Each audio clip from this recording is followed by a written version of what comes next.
One of the most destructive habits we fall into is the obsession with proving ourselves. At first glance, it feels like a noble pursuit.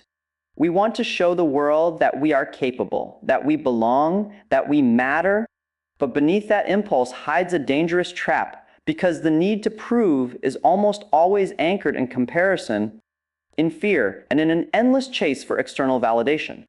And once you begin living in that mode, you will never feel settled because no amount of proving is ever enough.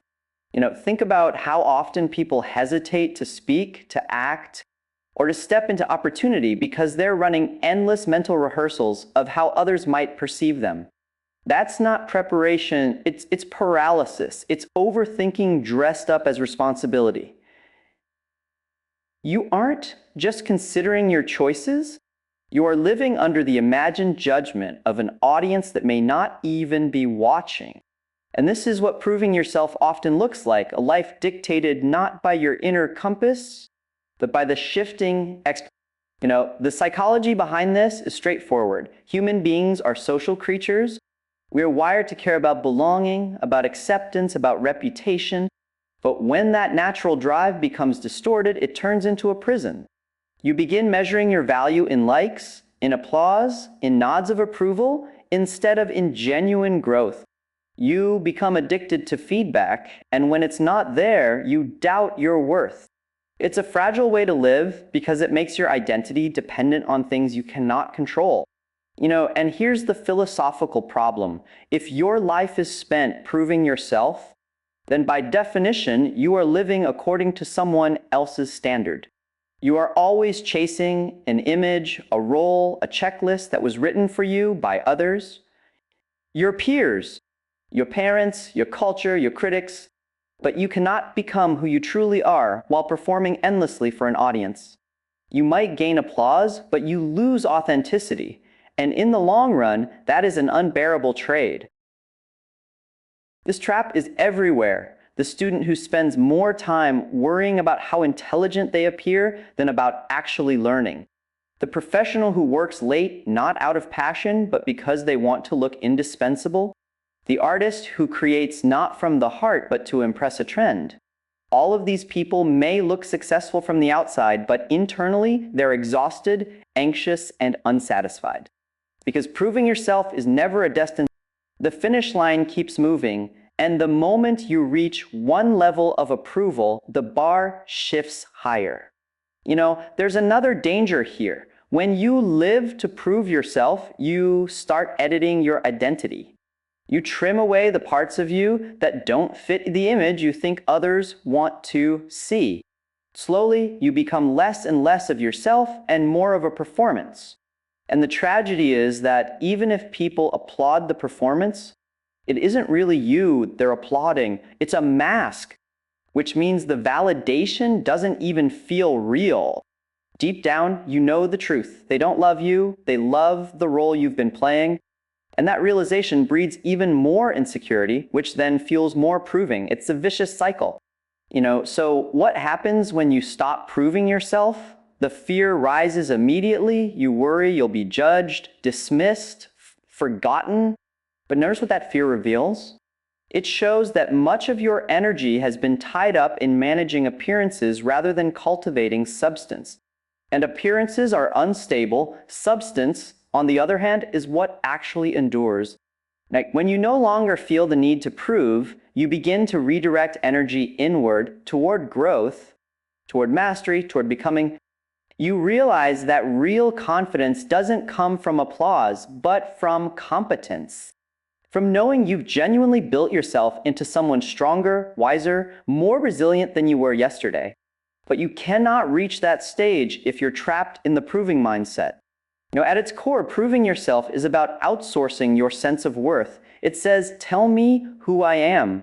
Tell me if I'm enough. But improving yourself is about reclaiming that authority. It says, I will decide what matters. I will measure my life against my own values, not against the passing judgments of others. That shift is liberating, but it begins only when you recognize how corrosive the proving mindset truly is. So take a hard look at where in your life you're still trying to prove yourself. ask, am I speaking this way to sound intelligent or because I have something worth saying? Am I working this hard because it aligns with my goals or because I want to be seen as competent? Am I editing myself to be accepted or am I showing up as who I truly am? These questions are not comfortable, but they are necessary if you want to break free of the proving trap. And here's the insight I want to leave with you. The constant need to prove is not strength. Weakness disguises effort. It looks like ambition, but it's actually fear. Fear of being judged, fear of being unseen, fear of not being enough. And the way out of that fear is not more proving, but the courage to stop. Because the truth is simple. If you spend your life proving yourself, you may gain attention, but you'll lose yourself. If you focus on improving yourself, you may not impress everyone, but you will build a life that cannot be taken from you. Stop performing for others, start becoming for yourself. That is the first step. If proving yourself drains your energy outward, then self-improvement turns it inward, and that makes all the difference. Improvement is not about performance or image, it's about substance. It's about the disciplined act of becoming better than you were yesterday. And here's the interesting thing. When you shift your focus from proving to improving, a huge weight comes off your shoulders because suddenly you're no longer playing an endless game of comparisons. You're not measuring yourself against the unpredictable judgments of others. You're measuring yourself against the only person you can actually change, yourself. This is liberating because it grounds you in reality. Improvement is something you can control. You can wake up tomorrow and decide to read one more page, lift one more weight, practice one more skill, or treat one more person with respect. Those small, concrete actions accumulate. They might not look impressive on the surface, but they add up to real transformation. And unlike the applause of others, which can disappear in a moment, improvement stays with you. It becomes part of who you are. Psychologically, this shift is powerful because it aligns with how growth actually works. People often think success comes from giant leaps, from some grand breakthrough that proves once and for all that they're capable. But human development doesn't work that way. Growth is incremental. It comes from consistency, not spectacle. When you focus on improving, you commit to a path that compounds over time. Each small step strengthens your confidence. Because your confidence no longer depends on what others say, it's rooted in lived evidence of your own progress. Now let's be clear, self-improvement is not a self-help cliche. It is not about obsessively optimizing every part of your life so you can check off boxes or feel superior. That's just another form of proving. Real improvement is humbler and deeper. It's about identifying areas where you fall short of your potential and working on them steadily. It's about confronting your flaws honestly, not hiding them under a polished mask. It's about responsibility, not image. This is why discipline is so central. Improvement doesn't happen when you feel like it. It happens when you practice it day after day. And that requires the discipline to prioritize what matters over what looks good. Many people would rather appear strong than actually be strong. They'd rather look confident than build the competence that creates real confidence. But appearances collapse under pressure. Only discipline creates strength that lasts. Think of someone training in silence, away from the spotlight. No one is applauding them. No one is posting their progress on social media. And yet, day after day, they're improving building skill, resilience, endurance. When the test finally comes, they're ready not because they proved themselves in advance, but because they improved themselves. That is what real preparation looks like. It's quiet, it's unglamorous, but it is powerful beyond measure. Philosophically, improvement also redefines the meaning of success.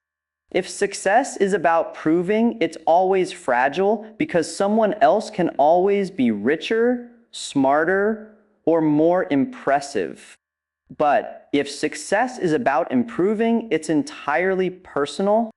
No one can compete with your progress because the standard is your own growth, and that makes success sustainable. It's no longer about comparison, it's about authenticity. You stop asking, how do I measure up against them? And you start asking, am I further along than I was yesterday? That question is grounding because it keeps you focused on what actually matters, your own journey. This doesn't mean you ignore feedback or reject accountability. Improvement thrives on feedback, but the difference is in how you use it.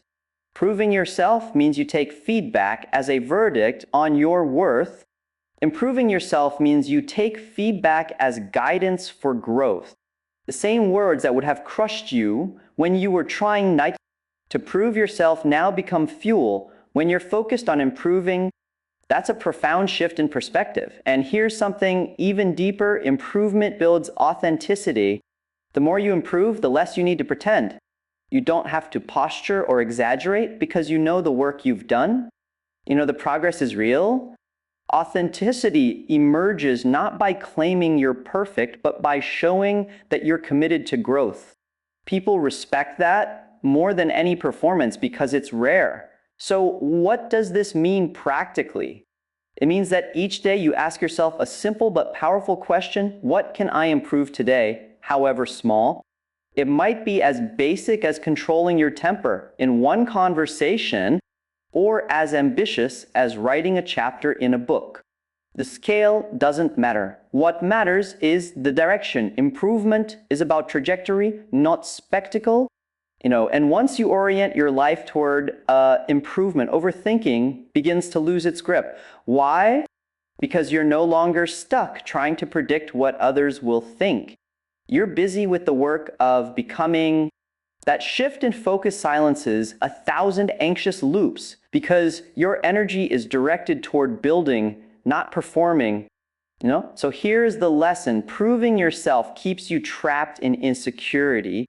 Improving yourself frees you to grow with strength and authenticity. One is rooted in fear, the other in discipline. One leaves you chasing applause, the other leaves you building character. And only one will actually carry you forward when life tests you. If you want freedom, stop rehearsing for an audience that isn't even watching. Commit to the daily work of becoming stronger, wiser, more resilient. That's where confidence is built. That's where meaning is found. Improvement is the path. Take it quietly, steadily, relentlessly. If proving yourself breeds anxiety and improving yourself builds strength, then the question becomes, how do we define success in this new framework?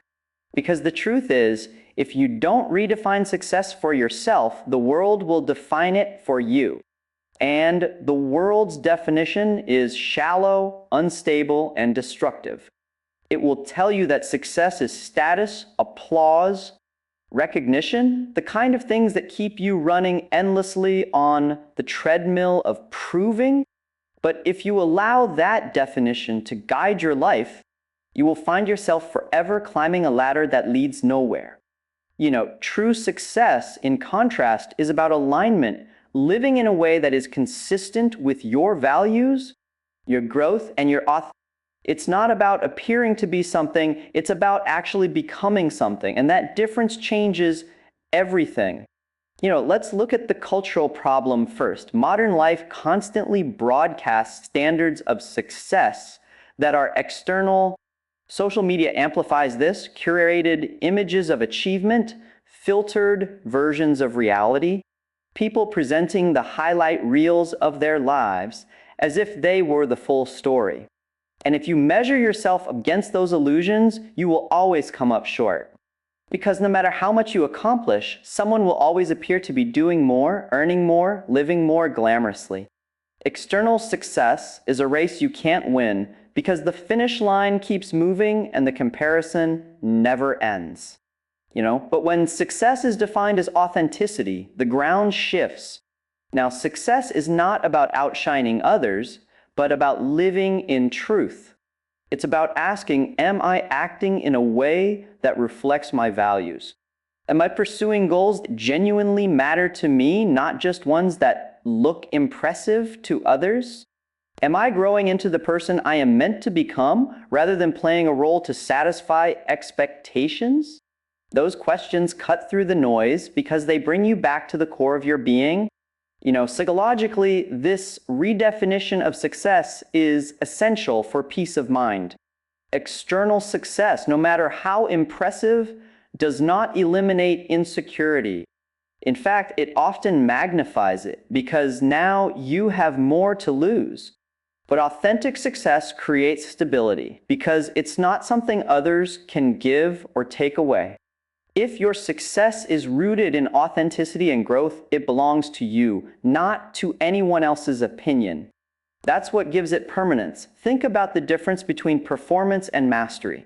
Performance is about appearance. It's about looking skilled, impressive, confident. Mastery is about substance. It's about actually possessing the skill, the knowledge, the wisdom. A life spent proving is a performance. A life spent improving is mastery. Authentic success is mastery. And mastery cannot be faked because it's written into your very character. This also reshapes how we view failure. If success is about proving, then failure is devastating. It's a public exposure, a sign that you're not enough. But if success is about authentic growth, then failure becomes information. It's no longer a verdict on your worth. It's feedback for your progress. Failure tells you where you need to grow next, and that makes it valuable rather than humiliating. This mindset frees you to take risks because you're no longer paralyzed by the fear of being found out.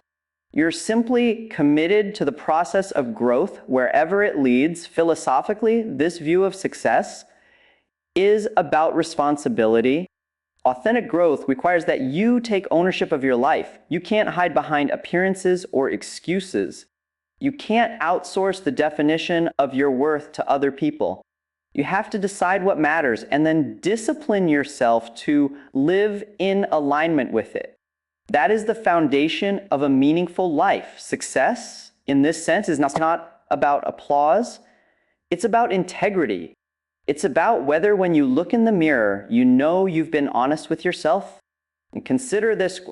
Many of the most respected figures in history were not people .naughts who proved themselves according to the standards of their time. They were people who lived authentically, often against the grain. Socrates was condemned for questioning convention, yet his authenticity left a legacy of philosophy that shaped civilizations. Nelson Mandela endured decades in prison not to prove himself, but to remain faithful to a vision of justice. Their lives remind us that authentic success often looks like failure in the moment, but it endures precisely because it's aligned with truth. And this is what you must understand. When you redefine success as authenticity, you liberate yourself from the tyranny of appearances. You're no longer enslaved to other people's applause. You're free to build a life that is solid, meaningful, and enduring. That doesn't mean it will be easy. In fact, authenticity often costs more than performance because it requires courage. But what it gives you in return is priceless. The ability to live without regret, without the gnawing sense that you've been pretending. So here is the choice. You can spend your life proving yourself, chasing standards you didn't set, performing for an audience that forgets you as soon as the curtain falls. Or you can dedicate yourself to improving yourself and, in doing so, redefine success as authentic growth. One path leaves you empty, the other leaves you fulfilled. And the closing truth is this: the world doesn't need another perfect performance. It needs individuals who are willing to live authentically, to grow honestly, and to embody success as something deeper than applause. That is the kind of success that matters. That is the kind of success that endures. Stop chasing the illusion. Start building the substance. Redefine success on your own terms and live it with authenticity.